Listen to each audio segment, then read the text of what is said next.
Mutual ഫണ്ടിൽ നിന്ന് കുറഞ്ഞ കാലം കൊണ്ട് ലാഭം ഉണ്ടാക്കണോ? ദാ ഈ കാണുന്ന വലിയ ഇടിവിൽ വാങ്ങുക. പെട്ടെന്ന് തന്നെ വലിയ ലാഭം നേടി പുറത്തിറങ്ങാം. ഈ സീക്രട്ട് സ്ട്രാറ്റജി നോക്കാം. നമ്മളെല്ലാവരും മ്യൂച്വൽ ഫണ്ട് SIPകൾ ചെയ്യുന്നവരാണ്. അപ്പൊ ഇന്നത്തെ വീഡിയോയുടെ ഒരു സ്പെഷ്യൽ ആയിട്ടുള്ള ഒരു കാര്യം എന്താണ്, നമ്മൾ മ്യൂച്വൽ ഫണ്ടിൽ എങ്ങനെ നമുക്ക് സ്വിംഗ് ട്രേഡ് ചെയ്യാം എന്നാണ് നമ്മൾ പഠിക്കാൻ പോകുന്നത്. അപ്പൊ ഇത് ആർക്കൊക്കെ ചെയ്യാൻ പറ്റും? എല്ലാവർക്കും ചെയ്യാൻ പറ്റും. എത്ര സമയമില്ലാത്തവർക്കാണെങ്കിലും വളരെ സിമ്പിൾ ആയിട്ട് ഇതിനെ ഹാൻഡിൽ ചെയ്യാൻ സാധിക്കുന്നതായിരിക്കും. അപ്പൊ ആദ്യമേ നമ്മൾ കംപ്ലീറ്റ് ആയിട്ടുള്ള ഈ ഒരു സ്ട്രാറ്റജി PDF ആയിട്ട് നമ്മൾ നോക്കും. അതിനുശേഷം പ്രാക്ടിക്കൽ ആയിട്ട് നമുക്ക് ഇതിൻ്റെ അകത്ത് എങ്ങനെ എൻട്രി എടുക്കാം എന്ന് നമുക്ക് നോക്കാൻ സാധിക്കുന്നതായിരിക്കും. അപ്പൊ ഈ ഒരു സ്ട്രാറ്റജിയുടെ പേരെന്താണ്? Mutual fund swing trading strategy. അപ്പൊ ഇതൊരു high yield short time trading ആണ്. ഓക്കെ, അപ്പൊ നമുക്ക് ഇതിന്റെ കോർ ഒബ്ജക്റ്റീവ് എന്ന് പറഞ്ഞു കഴിഞ്ഞാൽ നമ്മൾ ലോങ് ടൈമിലേക്ക് SIP ചെയ്യുന്നതിനൊപ്പം തന്നെ നമ്മൾ വോളറ്റിലിറ്റി, മ്യൂച്വൽ ഫണ്ട് കുറച്ച് വോളറ്റൈൽ ആയിട്ടുള്ള മ്യൂച്വൽ ഫണ്ടുകളുടെ സ്വിംഗ് മൂവ്മെന്റ് നമുക്ക് ക്യാപ്ചർ ചെയ്യാൻ സാധിക്കുന്നതായിരിക്കും. അപ്പൊ നമ്മൾ 1 by 1 ആയിട്ട് നമുക്ക് നോക്കാം. നമ്മൾ ഏതൊക്കെ അസറ്റ് ക്ലാസ്സിലായിരിക്കും നമ്മൾ എൻട്രി എടുക്കാൻ പോകുന്നത്? കൂടുതൽ ഹൈ ബീറ്റയുള്ള കാറ്റഗറിയിലായിരിക്കും എടുക്കുന്നത്. കൂടുതലായിട്ടും നമ്മൾ ഹൈ ബീറ്റ, അതായത് ലാർജ് ക്യാപ് ഫണ്ടുകൾ മാത്രം, അങ്ങനെയുള്ള ബീറ്റ കുറഞ്ഞ ഫണ്ടുകളിൽ നമ്മൾ പൊതുവെ ഇതിൻ്റെ അകത്ത് എൻട്രി എടുക്കാൻ പോകുന്നില്ല. മറിച്ച് നമുക്ക് ഇൻഡെക്സ് ഫണ്ടുകളിലാണെങ്കിലും നമുക്ക് നല്ല മൂവ്മെന്റ് തരുന്ന, അതായത് മാർക്കറ്റ് താഴോട്ട് പോരുന്ന സമയത്തും ആ ഒരു ഫണ്ട് ഡിപ്പ് ഉണ്ടാക്കണം, അതുപോലെ തന്നെ മുകളിലേക്ക് പോകുന്ന സമയത്തും നല്ല ബീറ്റയോട് കൂടി, അതായത് വോളറ്റിലിറ്റിയോട് കൂടി മൂവ് ചെയ്യുന്ന ഫണ്ടുകളെയാണ് നമ്മൾ ഇതിൻ്റെ അകത്ത് കൺസിഡർ ചെയ്യാൻ പോകുന്നത്. അതിൻ്റെ അകത്ത് സെക്ടോറിയൽ ഫണ്ടുകളുണ്ട്, തീമാറ്റിക് ഫണ്ടുകൾ യൂസ് ചെയ്യാം, കമ്മ്യൂണിറ്റി ഫണ്ടുകളിൽ ഗോൾഡ്, സിൽവർ ഇങ്ങനെയുള്ള അസറ്റുകൾ യൂസ് ചെയ്യാൻ സാധിക്കും. അതുപോലെ തന്നെ റിയൽ എസ്റ്റേറ്റുമായിട്ട് കണക്ട് ചെയ്ത് നിൽക്കുന്ന മ്യൂച്വൽ ഫണ്ടുകൾ അത് കണക്ട് ചെയ്യാം. ഇന്റർനാഷണൽ ഫണ്ടുകൾ നമുക്ക് ഇതിൻ്റെ അകത്ത് യൂസ് ചെയ്യാൻ സാധിക്കും. അപ്പൊ നമ്മൾ ഇതിൻ്റെ അകത്ത് എൻട്രി പോയിന്റ് എങ്ങനെയാണെന്ന് നമുക്ക് ആദ്യം തന്നെ നമുക്ക് നോക്കാം. അപ്പൊ നമ്മൾ ഈ ഒരു മെത്തേഡ് നമ്മൾ ഷോർട്ട് ടൈമിലേക്കാണ് നമ്മൾ ചെയ്യാൻ പോകുന്നത് മ്യൂച്വൽ ഫണ്ടിൽ. അപ്പൊ നമ്മൾ ആകെപ്പാടെ ചെയ്യേണ്ടത്, നമ്മൾ എക്സാക്റ്റ് ആയിട്ട് ഒരു മ്യൂച്വൽ ഫണ്ടിൽ ഡിപ്പ് ഉണ്ടാകുന്ന സമയത്ത് ബോട്ടം നമുക്ക് മനസ്സിലാക്കാൻ സാധിക്കത്തില്ല. അപ്പൊ നമ്മൾ ചെയ്യുന്ന ഒരു കോമൺ ആയിട്ടുള്ള ഒരു ഐഡിയ ആണ്, മാർക്കറ്റ് ഓൾ ടൈം ഹൈയിൽ നിന്ന് എപ്പോഴാണോ ഒരു 15 to 20% താഴോട്ട് ഡിപ്പിലേക്ക് വരുന്നത്, ആ ഒരു സമയം നമ്മൾ അതിൻ്റെ അകത്തൊരു ഷോർട്ട് ടൈമിൽ സ്വിംഗ് പ്ലാൻ ചെയ്യാൻ പോവുകയാണ്. അപ്പൊ അത് നമ്മൾ മനസ്സിലാക്കി, നമ്മൾ ഏതെങ്കിലും, നമ്മൾ ആദ്യമേ പറഞ്ഞ അസറ്റ് ക്ലാസ്സിൽ ഏതെങ്കിലും മ്യൂച്വൽ ഫണ്ടുകളിൽ നമുക്കൊരു ഷോർട്ട് ടൈമിൽ ഒരു ഡിപ്പ് കിട്ടി, ആ ഒരു സമയത്ത് നമ്മൾ അതിൻ്റെ അകത്ത് എൻട്രി പ്ലാൻ ചെയ്യുകയാണ്. അപ്പൊ നമ്മൾ സ്മാർട്ടായിട്ടാണ് ഇതിൻ്റെ അകത്ത് ഫണ്ട് അലോക്കേറ്റ് ചെയ്യുന്നത്. ഇവിടെ നമ്മൾ രണ്ടായിട്ട് തരംതിരിച്ചു. ഒന്ന് ഹെവി ലംസം ഇൻഫ്ലോ, രണ്ടാമത്തത് നമുക്ക് സിസ്റ്റമാറ്റിക് ട്രാൻസ്ഫർ പ്ലാൻ.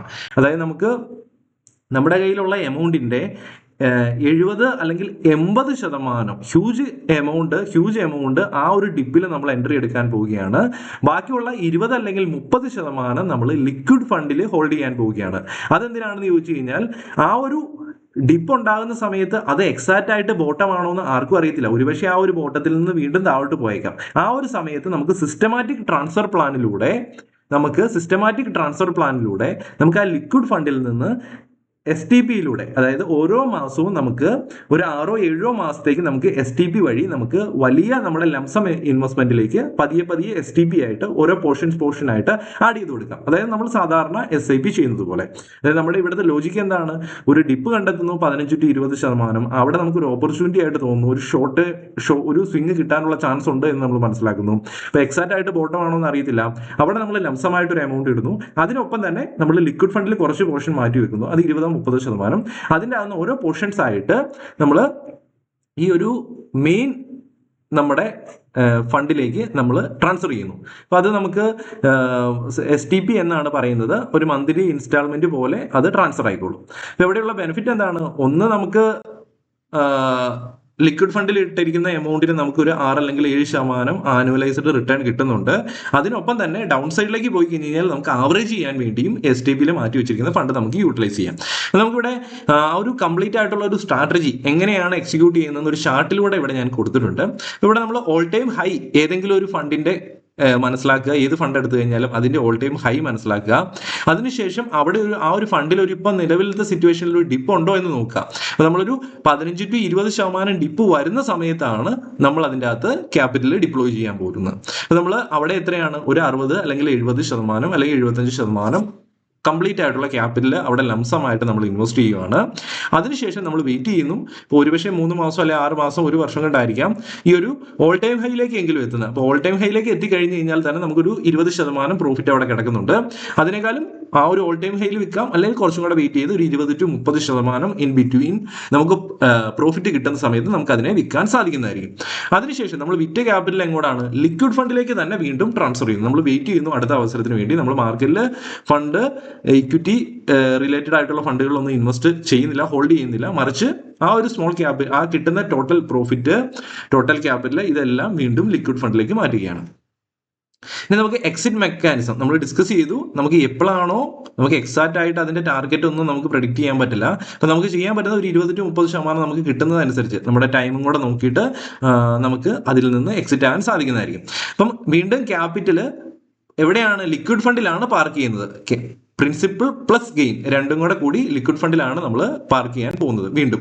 അതിനുശേഷം നമ്മൾ വെയിറ്റ് ചെയ്യാൻ പോവുകയാണ്, അടുത്ത അവസരത്തിന് വേണ്ടി വെയിറ്റ് ചെയ്യുകയാണ്. ഇപ്പൊ എപ്പോഴാണ് അവസരം കിട്ടുന്നത് ആ ഒരു സമയത്ത് വീണ്ടും നമ്മൾ അതിനെ മുറിച്ച് വീണ്ടും ആ ഒരു ഡിപ്പിൽ ഇൻവെസ്റ്റ് ചെയ്യുന്നു, ബാക്കി ലിക്വിഡ് ഫണ്ടിൽ തന്നെ ഹോൾഡ് ചെയ്യുന്നു. അവിടെ നിന്ന് നമ്മൾ ട്രാൻസ്ഫർ ചെയ്തുകൊണ്ടിരിക്കുന്നു STP വഴി. ഓക്കെ, ഇനി friction cost and load management. ഇപ്പൊ എക്സിറ്റ് ലോഡ് അല്ലെങ്കിൽ എക്സ്പെൻസ് റേഷ്യോ എന്ന് പറഞ്ഞ രണ്ട് കാര്യങ്ങൾ എല്ലാ മ്യൂച്വൽ ഫണ്ടുകളിലും ഉണ്ട്. ഇപ്പം എക്സിറ്റ് ലോഡ് നമ്മൾ എപ്പോഴും നമ്മൾ ഒരു ഫണ്ട് സെലക്ട് ചെയ്യുന്ന സമയത്ത് മിനിമം ഷോർട്ട് പീരീഡിൽ നിൽക്കുന്നതാണ് ഏറ്റവും നല്ലത്. അതായത് ചെറിയ എക്സിറ്റ് ലോഡ്, അതുപോലെ അല്ലെങ്കിൽ എക്സിറ്റ് ലോഡ് ഏറ്റവും കുറഞ്ഞ ദിവസത്തേക്ക് മാത്രം എക്സിറ്റ് ലോഡ് ഉള്ള ഫണ്ടുകൾ സെലക്ട് ചെയ്യുന്നതാണ് ഏറ്റവും നല്ലത്. പിന്നെ ഇവിടെ എക്സ്പെൻസ് റേഷ്യോ നമുക്ക് മ്യൂച്വൽ ഫണ്ടിൽ കൊടുക്കേണ്ടതായിട്ടുണ്ട്. പക്ഷെ നമ്മൾ അതിൻ്റെ അകത്ത് വറി ചെയ്യേണ്ട കാര്യമില്ല. കാരണം നമ്മളൊരു 0.5 അല്ലെങ്കിൽ 1% വരെ നമ്മൾ എക്സിറ്റ് ലോഡ് എക്സ്പെൻസ് റേഷ്യോ കൊടുക്കുന്നുണ്ടെങ്കിൽ അവിടെ നമ്മൾ ലോങ് ടൈമിലേക്ക് ഹോൾഡ് ചെയ്യുന്നില്ല. നമുക്ക് അവസരം കിട്ടി 10-20-30% പ്രോഫിറ്റ് ബുക്ക് ചെയ്യുന്ന സമയത്ത് നമ്മൾ ആ എത്ര ടൈമിലാണോ ഹോൾഡ് ചെയ്യുന്നത് അവിടെ മാത്രം നമ്മൾ എക്സ്പെൻസ് റേഷ്യോ കൊടുത്താൽ മതി. അവിടെ നമുക്ക് ചെറിയൊരു എക്സ്പെൻസ് റേഷ്യോ മാത്രമാണ് വരാൻ സാധ്യതകൾ ഉള്ളൂ. കാരണം നമ്മൾ ഒരു ഷോർട്ട് പീരീഡിലാണ് നമ്മൾ ആ മ്യൂച്വൽ ഫണ്ടിനെ ഹോൾഡ് ചെയ്യുന്നുള്ളൂ. ഇനി നമുക്ക് ഇതെങ്ങനെയാണ് വർക്ക് ഫ്ലോ വരുന്നതെന്ന് നോക്കുക, കൃത്യമായിട്ട് മനസ്സിലാക്കുക. നമ്മൾ ആദ്യമേ എന്താണ് ക്യാപിറ്റൽ കംപ്ലീറ്റ് ആയിട്ട് ഒരു ലിക്വിഡ് ഫണ്ടിൽ സെറ്റ് ചെയ്ത് വെക്കുക. 6-7% കൺസിസ്റ്റന്റ് ആയിട്ട് റിട്ടേൺ കിട്ടുന്ന ലിക്വിഡ് ഫണ്ടിൽ സെറ്റ് ചെയ്ത് വെക്കുക. അതിനുശേഷം നമ്മൾ സെക്ടോറിയൽ ഫണ്ടുകൾ അല്ലെങ്കിൽ ഹൈ ബീറ്റ ഫണ്ടുകൾ നമ്മൾ ട്രാക്ക് ചെയ്യുക. കമ്മോഡിറ്റി ഇന്റർനാഷണൽ ഫണ്ടുകൾ ട്രാക്ക് ചെയ്യുക. എപ്പോഴാണോ നമുക്കൊരു 15-20% ഡിപ്പ് കിട്ടുന്നത് ആ ഒരു സമയത്ത് ലംസമായിട്ട് ഒരു 60-70-75 അല്ലെങ്കിൽ 80% ലംസമായിട്ട് എമൗണ്ട് ഇടുക. അതിനുശേഷം നമ്മൾ 6-7 മാസത്തേക്ക് ആക്റ്റീവായിട്ട് ആ ലിക്വിഡ് ഫണ്ടിൽ ബാക്കിയുള്ള എമൗണ്ടിൽ നിന്ന് STP വഴി, സിസ്റ്റമാറ്റിക് ട്രാൻസ്ഫർ പ്ലാൻ വഴി ഫണ്ട് ട്രാൻസ്ഫർ ചെയ്തുകൊണ്ടിരിക്കുക. അപ്പോൾ നമ്മൾ പ്രോഫിറ്റ് ടാർഗറ്റ് നമുക്ക് 20 അല്ലെങ്കിൽ 30% എപ്പോഴാണോ കിട്ടുന്നത് ആ ഒരു സമയത്ത് നമ്മൾ എക്സിറ്റ് ആകുക.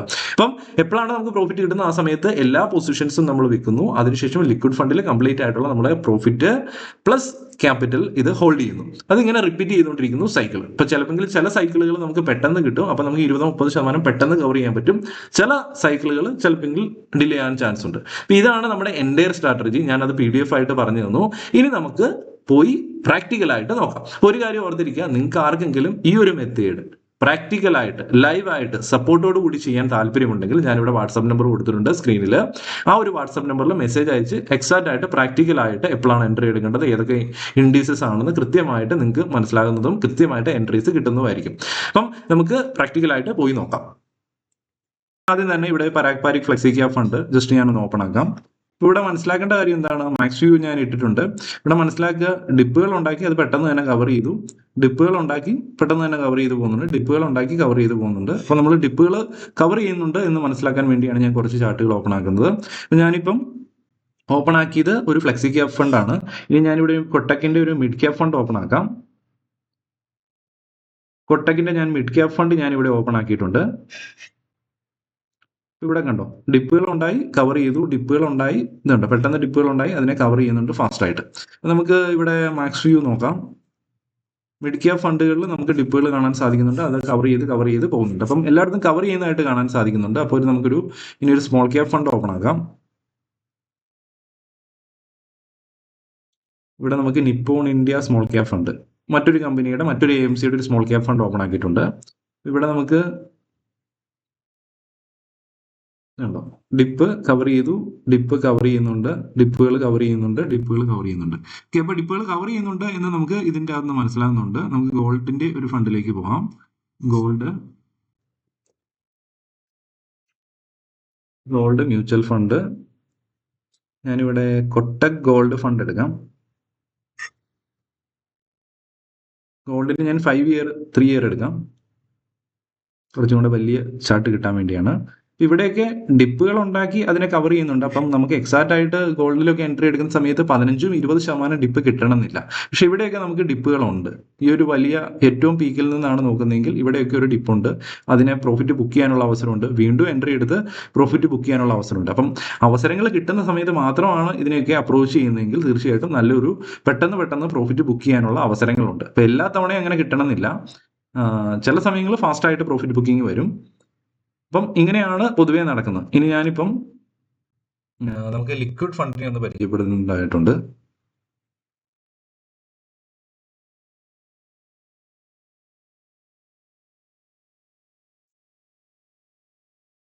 നമുക്ക് ലിക്വിഡ് ഫണ്ടിനെ ഒന്ന് പരിചയപ്പെടാം.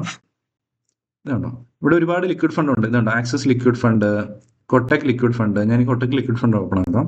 ഇത് കംപ്ലീറ്റ് ആയിട്ട് ഡെപ്റ്റിലാണ് ഈ ഒരു ലിക്വിഡ് ഫണ്ടിൽ ഇൻവെസ്റ്റ് ചെയ്യുന്ന സമയത്ത് ഇൻവെസ്റ്റ്മെന്റ് പോകുന്നത്. അതുകൊണ്ടാണ് സ്ട്രെയിറ്റ് ആയിട്ടുള്ള ഒരു ഗ്രാഫ് വരുന്നത്. 5 ഇയറിൽ 6.18% വെച്ചാണ് തന്നിരിക്കുന്നത് ഈ ഒരു ലിക്വിഡ് ഫണ്ട്. 3 ഇയറിൽ 6.98 നല്ല റിട്ടേൺ ഉണ്ട്. FTനെ ബീറ്റ് ചെയ്യുന്ന റിട്ടേൺ ഉണ്ട്. 1 ഇയറിൽ 6.31. അപ്പോൾ ഇങ്ങനെ സ്ട്രെയിറ്റ് ആയിട്ടാണ് ഇത് പോകുന്നത്. അപ്പോൾ നമുക്ക് മറ്റേ ഫണ്ടുകളിൽ നമുക്ക് ഡിപ്പ് കിട്ടുന്ന സമയത്ത് ഇതിൻ്റെ അകത്തുനിന്ന് ഇൻവെസ്റ്റ് ചെയ്ത ഫണ്ടാണ് നമ്മൾ ഓരോ പോർഷനായിട്ട് അതിൻ്റെ അകത്തിട്ട് ഇടുന്നത്. അപ്പോൾ നമുക്കിനി ഇപ്പം നിലവിൽ ഐ ടിയുടെ ഒരു ഫണ്ട് നമുക്ക് ഓപ്പൺ ആക്കാം.